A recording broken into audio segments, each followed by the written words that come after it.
მოგესალმებით, ძალიან დიდი მადლობა ამ შესაძლებლობისთვის. მე გახლავართ ირმა შამათავა, გახლავართ ემიგრანტი, მაგრამ სოხუმელი ემიგრანტი, დევნილი. ამჟამად ვიმყოფები ამერიკის შეერთებულ შტატებში, ვარ დარტმუთის კოლეჯის მეცნიერ თანამშრომელი ფიზიკოსი.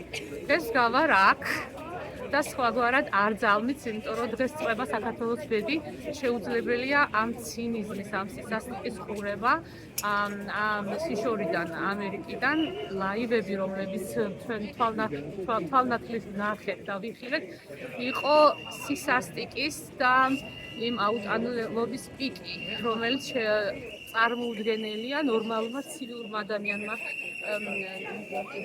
სულ სიზმარშიც ნახოს.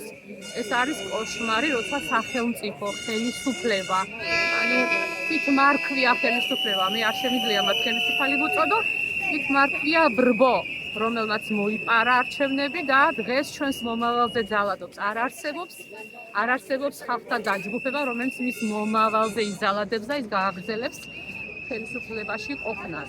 არ არსებობს ეგეთი მსოფლიოში მე ვდგევარ საქართველოს გვერდით, რადგან საქართველო და ცივილური საქართველო დგას აქ პარლამენტთან და ითხოვს ხელახალ არჩევნებს, ითხოვს უკანონო პატიმრების განთავისუფლებას და მე ვარ მათ გვერდით და ვიდგები აქ მანამ სანამ სამართლიანობა არ აღდება, სანამ არ დაინიშნოს ახალი არჩევნები, სუფალი არჩევნები.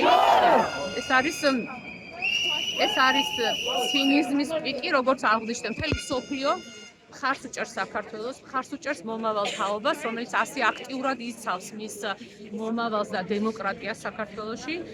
დიახ, ჩვენ გავიმარჯვებთ, რა თქმა უნდა და მომავალი არის ახალგაზრდების და ვფიქრობ, რომ არც ერთ ხელისუფალს არასოდეს არ მოუგია ბრძოლა ახალგაზრდების წინაშე. ჩვენი ძვალში გადამტვრეული ბავშვები, უკანონო დაპატიმრებული ჩვენი ახალი თაობა ითხოვს მხარდაჭერას და ჩვენ ყველამ ერთად. თელმა საქართველოს ემიგრაციამ და სრულად მსოფლიო მხარი უნდა დაუჭიროთ ამ მოფამფალებულ დემოკრატიას, რისთვისაც იბრძვის საქართველო და საქართველო აუცილებლად გავაფონს. საქართველოს მხარს უჭერს ამერიკა, საქართველოს მხარს უჭერს ევროპა, საქართველოს მხარს უჭერს ჩვენი მსოფლიო და ჩვენ აუცილებლად მივახცევთ ჩვენ საწადოს საქართველო გახდება ევროპის და ცივილური სამყაროს ნაწილი. ეს არის გარდაუვალი და ეს აუცილებლად მოხდება.